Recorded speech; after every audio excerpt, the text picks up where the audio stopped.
most of our campaigns that you see will not have a building elevation in it. There will be no building that's seen. There will be an emotion. The consumer loves real estate. The consumer genuinely loves real estate, owning real estate and living in it. The right time to buy a house or a home is every day. Three very important decisions of life: marriage, child and house. Can't do it online. The AR, VR bit, and you can actually do any multiple forms of it depending on where you are. But point is that we do all of that, but the site visits will still be very, very important.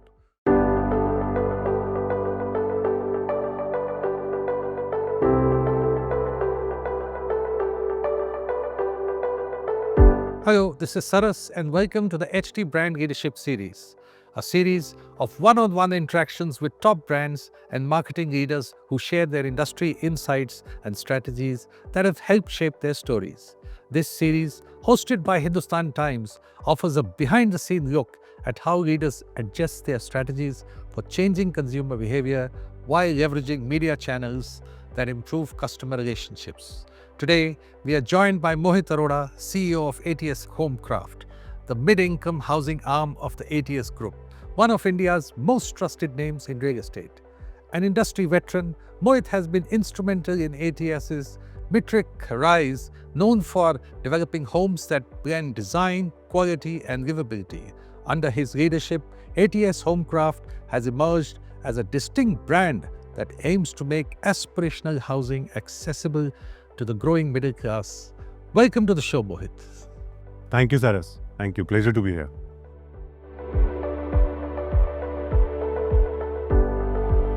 Mohit, your leadership at ATS HomeKraft coincides with a pivotal time in Indian housing.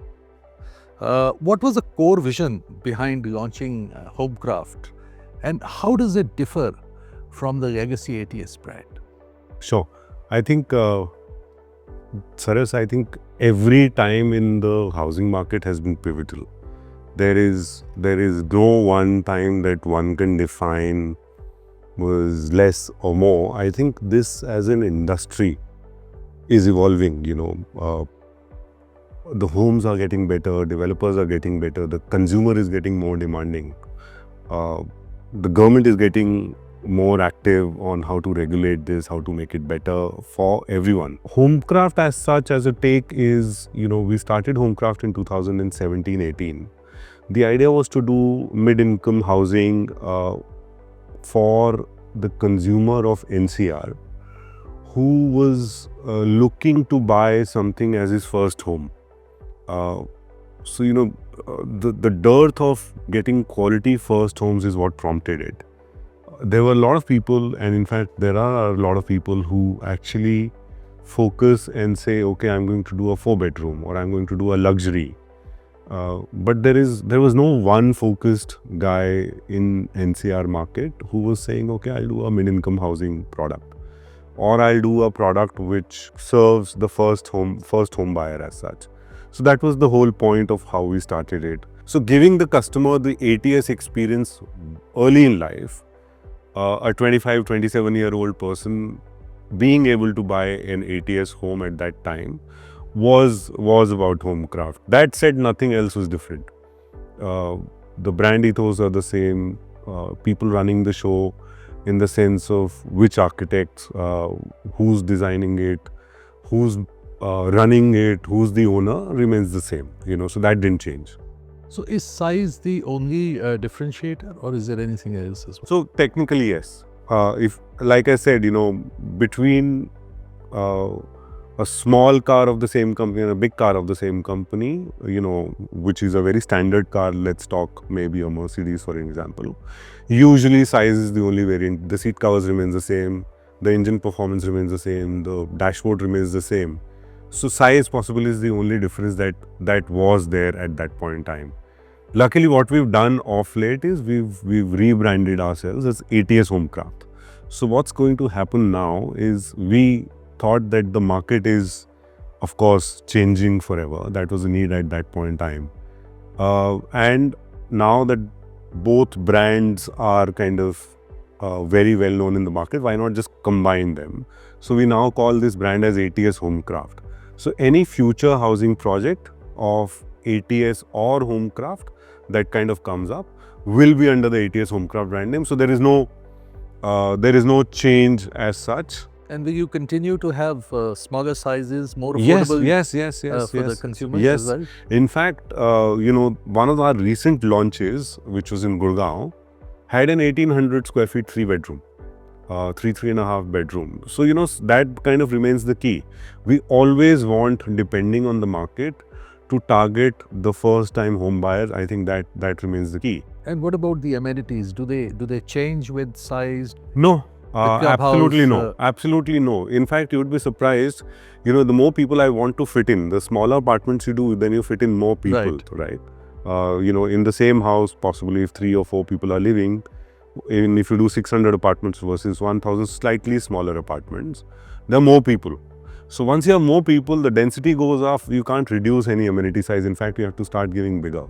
So nothing changes. I think we are very cognizant of that fact. The swimming pool may become a little bigger, because there are more kids playing in it as such and more people wanting to swim at the same time. The gym becomes a slightly bigger. The lift becomes slightly bigger versus what they are. So it's about fine-tuning to that customer base at that point in time, and giving what you're giving us. I'm just going to come back to the mid-income part, because a lot of our viewers would like to know about that. So mid-income houses is often seen as volume-driven rather than experience-led, and you've already spoken about how there's not much of difference between the amenities and the other infrastructure around that place. How have you challenged that perception? I mean, because at the end of the day, when HomeKraft was launched, it was launched as a mid-income, and now you're combining it. How are you going to deal with that? What is your rebranding or branding strategy going forward? So very interestingly, actually, once we mastered the space of doing larger homes as such, and giving customer that satisfaction and the quality of owning it in this micro market, I think what we had to do is we had to say, okay, even if you buy a 2-bedroom or a 3-bedroom from me, which is slightly smaller, we will give you the same experience and the same quality. Technically, nothing changes. What changes is how will these houses be then maintained in future? Because if you're buying a larger home, you are a slightly higher income category, let's say, or at a different stage in life, you don't mind maybe paying a 10 paisa extra per square feet. But if you're a slightly lower income category or you're buying a first home, what you want to do is this house going to be affordable for me to even maintain? Right? So that becomes the key. But every other service is pre-sale and pre-handover, including the amenities, we kept the same. You've got projects in Noida and Gurgaon both. Yes. And I'll come to the second part of the question later on. What is the basic difference in the consumer psyche or the consumer psychology and the way to sell, and overall difference between selling and making in Gurgaon and in Noida? This is a very interesting question, and I think we learn as we go along. I think no one has a perfect answer to this. But, technically a Noida customer or people who are willing to buy in Noida are people who, work in the industries technically that are in Noida. The crowd is largely, or the buyer segment or the home buyer over there is largely either working in an industry or an IT company. So his dream is to own a house. He comes from a very traditional own a house background. He's never owned a home first. He wants to own a home. So when he buys, he looks at what am I going to get here versus wherever else I can buy. So he will actually check every room size. He will actually check every bathroom size, because he will start thinking, I have to live here. Every amenity, every spec. So that customer is an end user in a sense. Gurgaon on the other side, a lot of people today have owned a first house. There is a segment of people who own the first house. They're either looking to upgrade or they're looking to invest. So for them, the first house story is gone, most of them. And for them that exists, possibly the land prices do not support for them a first house story unless they want to go a little far out. So the Gurgaon customer is a lot of times an investor or a second home buyer, in which case his expectation from you is, will this appreciate going forward? Will this property appreciate? What is the new infrastructure that is going to come around it? And what else can you offer to me other than this house? Can you give me a payment scheme? Can you give me an added luxury that I possibly want? He's not just looking at a basic house. He's looking at slightly more from you. And that's the basic difference. What 4 years back, 3 to 4 years back, there was a perception that, if you want a cheaper home, you go to Noida. Gurgaon is more expensive. Now, that perception has changed now. Noida has become equally, it's not equally, maybe it's the prices in Noida have risen. How does one actually now afford a home? The new generation, the younger generation, how do they, are there options? Or has it gone out of reach of? So there are two answers. One is a very straight answer to that, or a straight suggestion or advice to that. Please come to ATS HomeKraft. We will give you, and which no one else can give you. And I will substantiate it, and I'll then go to the basic theory of it. I think you can still, we have a product in Gurgaon which is under construction, recently launched. It's not an old product, wherein at 2 crore rupees, you get a 3.5 bedroom. That's in Gurgaon? That's in Gurgaon. I bet you don't even know. And that's my bad on marketing, and this is a marketing series, but we have a 2 crore, 3.5 bedroom apartment under construction on construction linked plan, on sale, fully approved by bank loans and the RERA, where you can actually buy a 2 crore rupee, 3.5 bedroom home. That doesn't exist. Similarly, of course, we have, when we did Noida, we did homes that the first time home buyer can buy. Let's go into the psyche of who's the home buyer. Who's the home buyer? You can actually get a 2 crore rupee home if your family income is about 50 lakh rupees per annum. 4 to 5 times is what you get a home loan. So I'm assuming very safely, if you take a 4-time kind of a home loan and you put in a little deposit, about 20 lakh rupees, you can get a home loan of that sense. So you can actually own a 2 crore rupee home. So that exists in this market. Noida, coming back, Noida was cheaper, primarily because the land advantage we had, which is now turning into a bit of a tight game, as such. It's still not a disadvantage. Technically, there is not much left to do as housing in Noida. So where do you go? You go to Greater Noida. And it's not a bad place to be in. You go to Greater Noida, it's buzzing. So pre-COVID, a lot of people thought that renting a house is a better option, considering the ROI. That perception, I believe, has changed post-COVID. What are your views on that? We have short-lived memories. Go back 2013-14, everyone still wanted to buy a house. And then slowly it changed to, okay, let's rent a house. And then it changed again to buy a house. These are cycles, Saras. Real estate technically is a cyclical game. Every 7 years, you'll see the cycle flipping. I'm sure another 2 years, you'll again talk about people wanting to even rent a home. There will be a category of people who start talking that. The mortgage rates will go up. Inflation will slightly go up. Mortgage will go up. Land is anyways heated right now. The product prices will go up, and then everyone will say, oh, I may be losing money. This is not right. What we don't think of is what our parents or grandfathers taught us. They said, leke so jao. Please buy it. Don't look at it. If you're really investing in it, don't look at it. The other thing that we were taught, and my father, I learned it from my father despite being in real estate.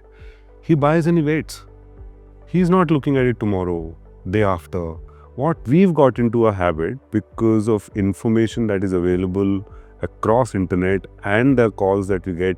The moment you make a purchase, there's someone who will start calling and say, do you want to sell it? It's gone up by this much. Do you want to sell it? This is gone. I can sell it for you. I think that's odd. You bought it. If you wanted to trade, please buy a stock. Please buy it. Please do something else. Please get something that's easy to get out of. This is something that you would really hold and reap benefits and cherish. What that does, and this is a controversial thing I may say, what that does with people wanting to trade real estate and say, okay, I'll buy today and sell 6 months, it makes housing expensive. Once housing becomes expensive, two things happen. A lot of things happen, but one is the real customer cannot get it because it's become expensive. I, as a developer, we have only 5,000, 7,000 homes at one point, 10,000 at one point going on. So I will sell to technically, and then my supply is over. I can't help it in that sense. And so that happens, to the consumer, it becomes, the real end consumer, it becomes more expensive. The land prices shoot up. So that suddenly changes the whole ball game. And that's why, and this is not today, this happens every cycle. We're still, and every cycle is different for every market. Of course, you can always rent. That's another economy that exists. Not averse to any of that, actually. For us, everything works. As developers, we are in the space of giving people a good place to make memories in. Whether you rent or buy, I believe for us it is good. It doesn't matter.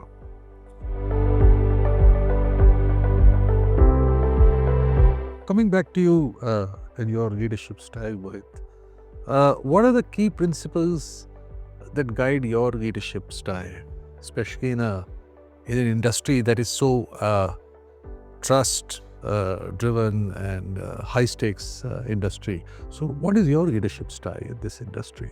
It's a very typical industry. Yeah, it's a very typical industry, and Saras, the industry is different, and I look at it from a wholesome viewpoint. I have friends across industries and across countries and all of that, and they're all professionals. A lot of these are professionals. What I see, and then I imbibe also, is that I think the first thing is transparency. This industry, one, of course, lacks transparency. So, the more you give it to your team, to the vendors, to the landowner, to the customer, of course, the customer is the end goal as such, it helps.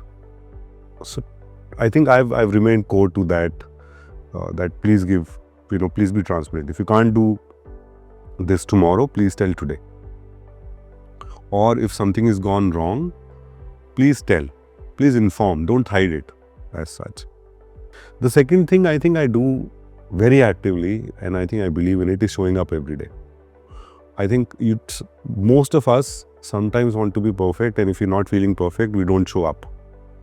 I think it's very important to show up every day, even if you're not feeling perfect. So what you have to go and say is, okay, I'm here, I will do my best today. I will do my best today of what I can do today. And your best may vary every day. So please just show up every day for your team, for your customer. Just show up. And possibly the third thing is, please remain customer centric. Listen to the customer. Be very research driven. Be very outward focused, and then bring back home what you can from there and implement it. So, those three things I remain very, very actively focused on. So much so that's become my DNA now as such. And those are core ATS values too, if you really ask me. ATS also stands for assurance, trust, and sincerity. So, ATS is that. So, that also is core to the group. Luckily, it aligns with who I am as a leader also. Coming back to the customer now, the aspirations of home buyers have evolved significantly.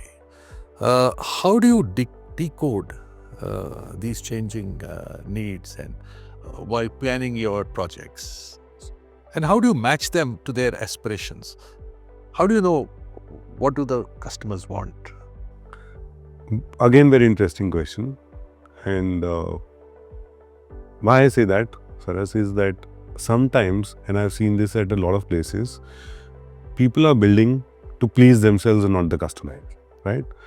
There is so much that is coming up in a project or in a housing society or a complex or a township that sometimes you feel, I don't want it, or the customer doesn't want it. Who are we building it for? And I think that remains the key. So what do you do? What do you do? Of course, active feet on the ground and talking to people, but please be very research driven. I, as an individual, and I think this real estate as an industry needs to be very research driven. Be very active in finding out even what sort of furniture is getting sold. If you actually know what sort of furniture is getting sold, you know if a 3-seater or a 2-seater is getting sold versus a single is getting sold, you know the kind of room sizes people are willing to buy. What queen beds versus king beds, what is getting sold more these days? That's where your research is. What are they willing to buy? Where is the demand going? Again, where is the job creation happening? Where is the infrastructure going? Those are basics. Everyone's doing that. But what is the consumer? Which city has what birth rate? And where is the population going to go if you're going to do that? The third and the last thing that comes is that amenities in terms of what are you going to give to the consumer other than his flat? What is the security going to be like? How will a Zomato person enter and exit? And you assure the security of your resident? How will the gym and the equipments in the gym be like? What will your banquet size be, given your demographics? Who are you going to sell it to? Decides the demographics, decides the banquet size. The bank, simply just making a 5,000 square feet banquet isn't enough. What are you going to, because you can maybe make 3 squash courts versus a 5,000 square feet banquet. Whether do you want to do a pickleball or you want to do 2 squash courts? What do you want to do? So these are questions you ask yourself before you actually say, okay, I'm going to do 3 this, 2 this, 1 this, and this will be the best. People don't want the best. People want something that will work for them and is best for them. That's what you end up doing, and you keep your feet on the ground, you keep talking to people, you keep talking to existing customers, and we do our own maintenance at ATS and HomeKraft. So our maintenance team is in-house, which gives us, what kind of complaints are coming in, how much banquet booking is happening, how much population is going to the gym, what is the real complaint from inside the house that is coming. So you keep that when you design the next product, bring it back home, and obviously then you keep evolving as you go along. Right.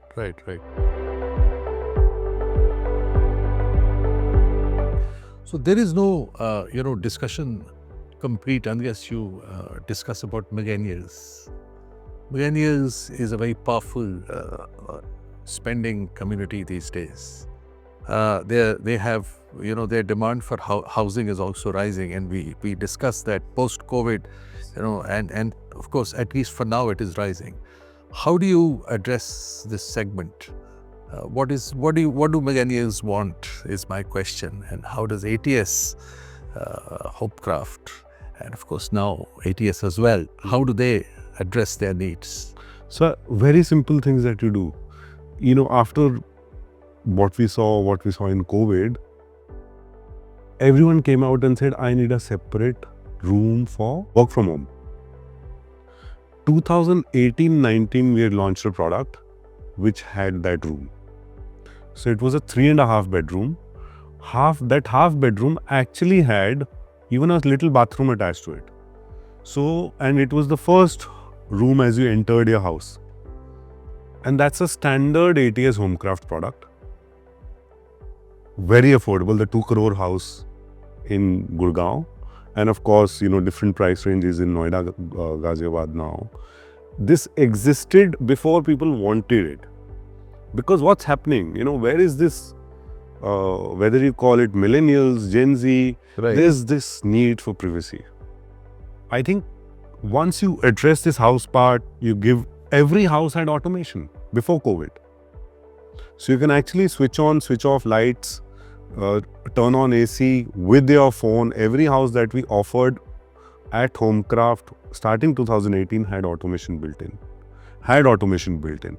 We even actually gave air conditioning, kitchen done up, so you don't spend too much time doing up your house as such.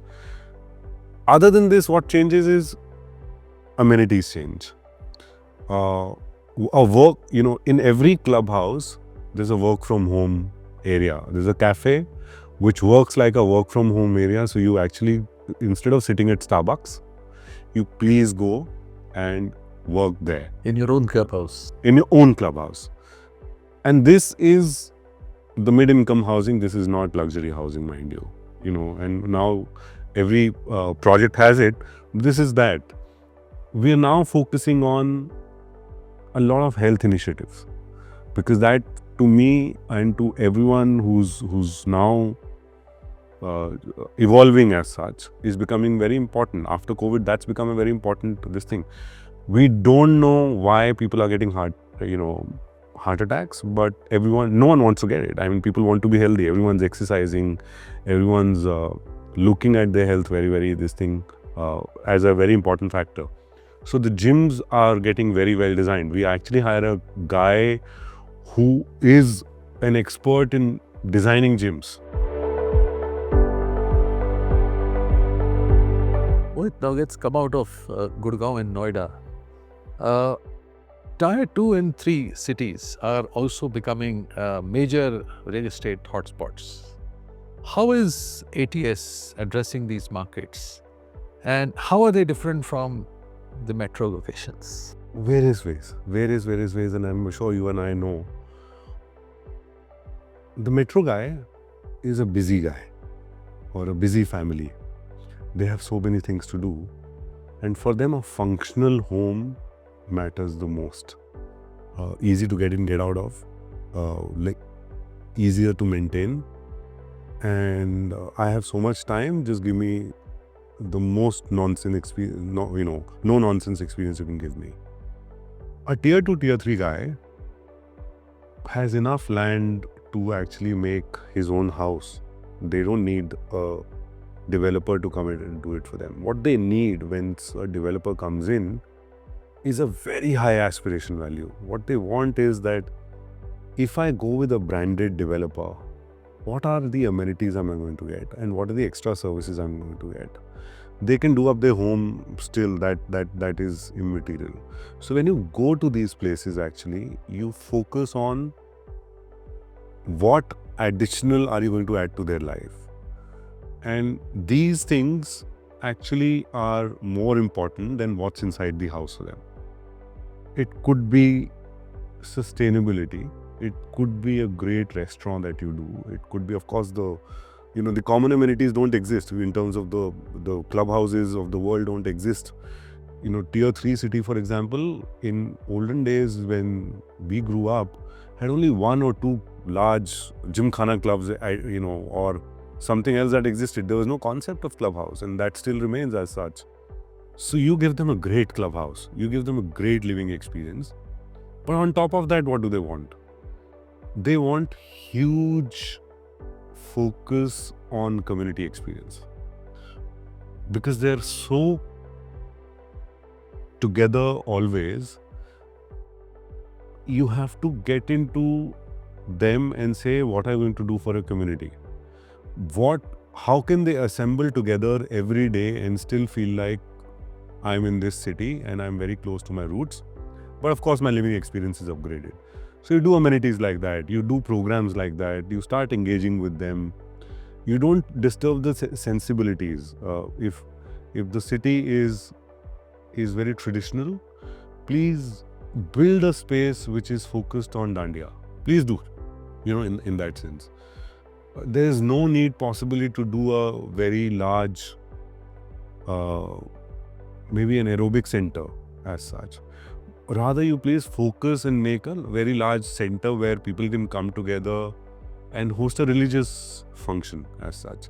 So those things start becoming more important. You start designing accordingly. And the scope of error is very less. Why? Because, again, very close-knit community. One thing goes wrong, one person knows, everyone knows. In a city like ours, we are so busy that if there is something on my group, I may not even read it that something went wrong with the developer today. So the narrative and the product in a tier 2, tier 3 has to be very well managed, less forgiving. You can't actually go wrong. But that's where the opportunity is. That's where you tell them, or you show them a better way of living, a sustainable way of living, and how these places or developers like us can add to their life as such. And I think we've done that significantly. ATS has a township project in Dehradun. The best that exists over there, the highest prices, very good people live in there, and it's a great living experience as such. Similarly, in Mohali, in Dera Bassi, ATS has a society where most of the ex-defense peoples come and stay in because they love that place, in terms of location, product. They formed a community amongst themselves and they come live there as such. We've done even affordable housing in Bareilly as such. For example, a 30 lakh rupee home under a special scheme that was run by the government that time. And that got delivered and people are enjoying that. It's basic. There's only so much you can do in 30 lakh. But the point is that people really enjoy living over there in a close-knit community and like that. So you add that, and tier 2, tier 3 remains very key focus for us. Very key focus for us. What have we done? So, where are we different? We remain extremely customer-centric. Extremely. There is no way that a customer reaches out to us, even to my desk, through a mail or message, and it goes unattended. Nothing. And that remains even at the top, at the chairman level. The chairman gets a message from a customer, and trust me, we have 25,000 plus customers as a group. One message from a customer, and it reaches the logical conclusion as such. The customer for sure will get a call or a message that you reached out. Please let us know your problem more. Sometimes, the problem can be solved. Sometimes it cannot be. There are various issues around it, and you can't. But because the idea is not to do injustice, you kind of actually go out and say, okay, you may have a problem and you are one of the many, but I want to solve it. And these customers reach out. These are very high emotional purchases. 2 crore, 3 crore house is an emotional purchase, and people reach out for various reasons. So nothing, and I think that's an assurance to every customer from our side that nothing goes unnoticed. Very high. The other thing is very high focus on delivery. What we end up doing is, at ATS HomeKraft, we want to deliver to the customer very fast and very well. All projects at ATS HomeKraft, if you actually look back history in 2017 till now, have been delivered at least 1 year before time. So if I promised a certain time, we said, okay, we will actually build in buffers and then promise that time and deliver before time. Despite COVID, by the way, the first project that we did was called Happy Trails. We launched it at about 3,000 rupees a square feet. 2018 is when we launched it. 2022, we offered possession. There was COVID in between, where there was no labor, or there was supply that was hit. You could not construct. And this is a 20 lakh square feet project. This is not small. These are about 1,239 homes, which was the first project that we had. We remained committed. We said, okay, no matter what, let's push every day. Let's show up every day, and we will do this. 2022, 4 years, in 4 years, we offered delivery. The promised delivery time was 6 years. And we offered. And then that remained the core. And, we very actively reached out to customers and said, please do it. Another example, and I'll quote examples. We did a plotting project in Sona. I don't know if you're aware, called Bonheur Avenue. And quote unquote, we developed it so fast that despite us entering that market a little late versus all other players that were there, we delivered that project before everyone else. That project actually was the only plotting project that was completed in the DDJY or the affordable category at that time, and we entered the market much later. So strong delivery then becomes our key forte, and you top it up with customer centricity, earlier delivery. Those are things that you actually don't hear from in the market. What does that lead to? Something that I sold at 3,000 rupees a square feet, in 4 years, that starts selling at 12,000 rupees or 11,000 rupees a square feet. That is where the brand promise then starts coming up. And that's why I say, if you want to buy your own home, and if you like it, please buy it, because there is so much that even the developer is trying to do that it'll appreciate. You don't have to do anything. You please just buy as such. So word of mouth and of course trust is everything in real estate. So how do you put this across to your customers? I mean, there's so many things that you're doing. How do you tell them all these things? I think one is, I would say a lot of people know. The second thing is, anytime that a customer would actually, there are 3 ways of doing it, Saras. One is the first point of contact. When there is a first point of contact, our sales team actually focuses on all of these points, and they go back to the customer and say, so we're doing this, and we're doing this, and we're doing this, including the product. So, they will actually go and say, we are doing these many houses per acre. This is our density. And this possibly is one of the best you will get in this category. So for example, that we are doing sustainable homes. So that becomes this thing. Then for 4 years that you remain our customer, till you get the delivery, there is an experience that you go through.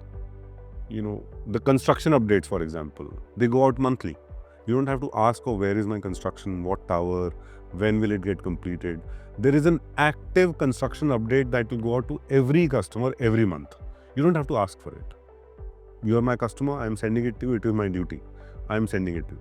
Third, of course, post-possession, you actively engage with them, you maintain their buildings and deliver on the promise.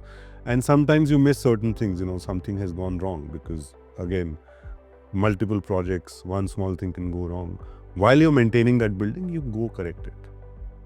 You go correct it and say, okay, my promise is that, I will correct it, and you go correct it. So you do all of that, and then people come back and say, if there is a ATS home or a HomeKraft home out here, ATS HomeKraft home out here, that's all I want to buy. I don't want to buy anything else. So there's a word of mouth, there's a trust. Then there's that dream home narrative, which is very important for any consumer buying a house. How do you balance that with trust, word of mouth, and dream home narrative in your marketing strategies? I think once you say, okay, selling is not my end goal, building is my end goal, you actually are defining that. But beyond that, the consumer actually wants to know more. Our marketing strategy actually focuses on a few aspects. The first aspect and the foremost aspect is the emotion, right? Most of our campaigns that you see will not have a building elevation in it. There will be no building that's seen. There will be an emotion, or there will be a family, or there will be a space that's shown, no building elevation. Because when you live in a house, you don't see your building elevation. You actually see your wife, or you see your mother, or you see yourself every day, or you are a friend or a party. That's what you see. So we actually, when we build, when we design, and when we sell, focus first on this, on how the space will be emotionally perceived and come out emotionally and keep this person mentally, emotionally, physically very happy. That's what we then start propagating also. And I'll give you examples. One of the projects that we recently, two projects that we recently did actually, one of them was, of course, this one in Gurgaon called Sanctuary 105. This project is in a location which is technically on Dwarka Expressway, so very close, 20 minutes from the airport, straight drive. But at the same time, it also is very close to the heart of Old Gurgaon. It is not very far, it is like 3 minutes from Old Gurgaon. So you actually take a flyover, which is the heart of the essence of Gurgaon, and you're on this project. Now, what am I saying? Am I saying, okay, no, let's transform this entire space and, let's make it look like jazzy and, this? We said, no, we can't do that. And we don't want to do that. Gurgaon is known for what? Gurgaon is known for a few things. Gurgaon is known for flora, fauna. We forget. When we go to a part of the Gurgaon, we say, oh, forget. Gurgaon was known for the best birds coming to town, right? We don't remember. You say Gurgaon, you don't remember it today. Especially the Aravallis. Right? You don't remember it. Gurgaon is known for great plants, great trees that existed in that part, and of course Delhi too, but even Gurgaon as such. Gurgaon is known for Guru Dronacharya. We forget that. What do we remember? We remember IT company. We remember this and we remember that. So when we conceived this project, and Gurgaon is again, so there's this old history to Gurgaon along with flora fauna that exists over there. So when we did this, put together this first project that we put together from HomeKraft in Gurgaon, we said, okay, we're not going to disturb this part of Gurgaon. We're not going to say, okay, please come in a glass-cladded building and live here. No. We said, okay, let's maintain what this place is. We took over the entire space. We beautified it. And we actually started depicting what this place was before anything else came in. So if you go to our side of the project, you'll see we've painted flyovers and we painted streets and started depicting the flora, fauna, reminding people of what this was. The project design that we have has a lot of the old Gurgaon trees, which the birds actually come on and like being there. So that part of Gurgaon starts coming back. So that is what we did. Second project, and I'll go further. We did a plotting project on Yamuna Expressway called Province de Olympia. So you do plots. The idea is, of course, once the Jewar airport kind of gets activated, where will people stay? Where will the staff that is going to work over there stay? There is no place. Can I come up with a multi-story high-rise society in like 6 months? I can't. But what can I do fast to cater to that need? I can do plots where people can build a house I can give it in 1 year. People can build a house in 6 months. So airport starts in December. By next June, July, December, there are multiple houses where people can come stay in if they work close by.